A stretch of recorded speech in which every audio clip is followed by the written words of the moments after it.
Então a gente consegue entender, partindo por esse pressuposto dos últimos vídeos, de que existe uma importância em você preservar a música, preservar a cultura, porque a partir dessa preservação você consegue contar a história de um povo.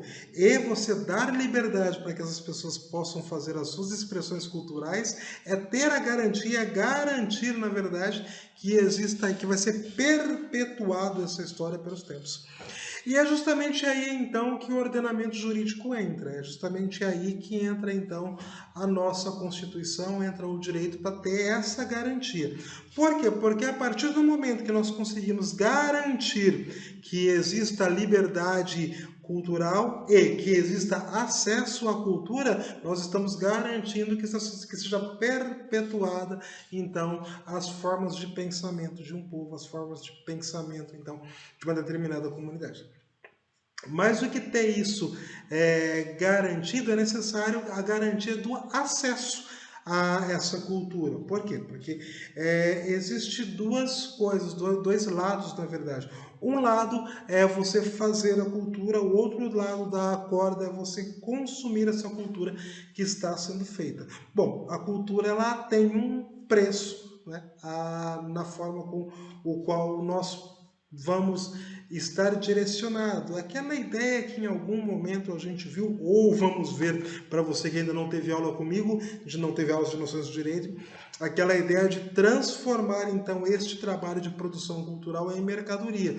Ou seja, existe um preço, né, um valor, na verdade, que é o qual você vai ser colocado isso no mercado para ter aí a forma de consumo e a forma de sobrevivência, né, de existência aí das pessoas que estão fazendo esta cultura, né, que estão produzindo essas músicas.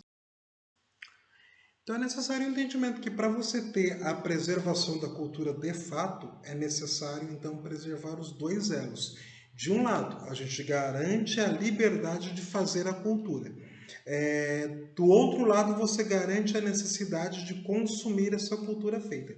Agora sim, essa questão de garantir o direito de fazer a cultura, para que tenha-se exata garantia do direito a fazer a cultura, é necessário que você tenha, dê as possibilidades para que seja feito essa cultura. Então, por exemplo, quando você dá ao músico o direito de vender o seu produto, de vender um show que ele vai estar fazendo, vender os artigos da sua cultura que ele vai fazer, você está dando as possibilidades.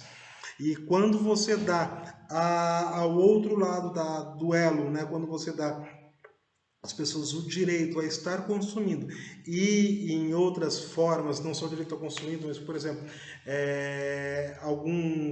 algumas formas que o Estado vai ter, como dar um cartão para que você, através daquilo, possa comprar produtos culturais, você está garantindo que existe uma forma de perpetuar essa cultura. Então, por exemplo, a gente tem a Lei Rouanet, que é uma das leis de incentivo à cultura, que ela é uma forma de fazer com que a iniciativa privada possa patrocinar eventos culturais, possa patrocinar lançamentos culturais e ao fazer esse patrocínio, tem aí um desconto aí nos tributos, né, nas formas tributárias. E desta maneira, então, a gente faz então, o acesso. Você garante juridicamente que uma cultura tenha a sua forma de ser acessível, né? Por quê? Porque existe aqui aquela diferença. Uma coisa fala assim, você pode fazer, a outra coisa é eu dar as formas corretas para que seja realmente feito. Então, só existe realmente uma garantia jurídica que você tem acesso à cultura, que possa ser feita a cultura, no sentido de que você tem também as possibilidades de estar fazendo essa cultura, estar consumindo essa cultura e você tem a liberdade de fazer ela da forma com a qual você se entende melhor. Assim sendo, a gente consegue então garantir esse diálogo de várias formas, de várias possibilidades e mantendo as características e culturas regionais de cada canto do nosso país.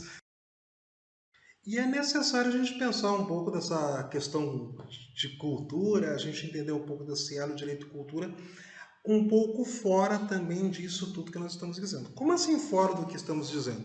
A gente estamos aqui pensando um pouco naquela questão de valoração da cultura no sentido de que você vai ter o direito a fazer e a consumir. Vamos pensar se, para entender a importância desse direito, vamos pensar mais uma vez se esse direito é tirado. Então, por exemplo, a indústria cultural, a partir do momento que ela vira então um negócio, vira uma indústria, ela começa a ter várias ideias aqui. A gente até agora trabalhou com essa lógica de que a gente tem a garantia de contar de forma perpétua a história de um povo através das manifestações culturais, só que a partir do momento que a gente criou uma indústria, a gente está criando então também um comércio dentro disso.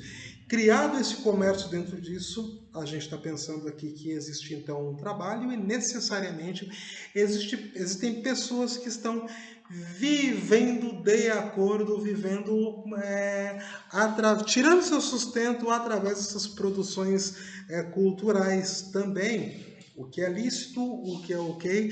Agora, veja bem, quando você tira essa possibilidade, se a gente, por exemplo, criminaliza alguma espécie de música, você está tirando também, em outras palavras, o ganha-pão de muitas pessoas. Então, por exemplo, vamos colocar aí que em algum momento o funk carioca foi proibido de ser tocado no país. E aí você tem vários artistas que, tendo maior ou menor expressão no cenário artístico, eles levam sustento para sua casa, para sua família, através das suas músicas, através das suas manifestações culturais. Para vocês terem uma ideia da importância e ter uma ideia de como que o direito ele vai se relacionar diretamente com essa ideia, recordo que algumas semanas eu fiz uma... Na verdade apareceu essa notícia para mim, que agora eu fiz essa pesquisa aqui para estar mostrando para vocês. A banda iraniana Arsamis, ou Arsamis, não sei muito bem ao certo como ler, é uma banda de heavy metal, e os membros dessa banda, além de estarem proibidos de tocar heavy metal porque é considerado algo ilegal no país, eles foram presos, tiveram que pagar fiança. Ou seja, a gente tem então no Irã uma proibição para que se toque um determinado tipo de música, no caso ali o heavy metal. Uma vez proibido, aquele que faz então ele é criminoso. Sendo criminoso, existe então uma penalidade, certo? Então, ou seja, se a gente fosse trazer aqui para terras tupiniquins, seria como a gente tivesse uma proibição aqui para prática de determinada expressão cultural. E aí poderia ser a música em si, ou poderia ser alguma outra prática cultural, como a gente teve na capoeira, como eu já havia falado lá no início do século passado. Ou seja, se existe essa proibição legal, existe então a possibilidade de ter uma pena, de você ser penalizado por estar fazendo de forma ilegal aquela determinada atividade. Ou seja, é extremamente importante a garantia que é dada pela lei para que se possa ter as expressões culturais.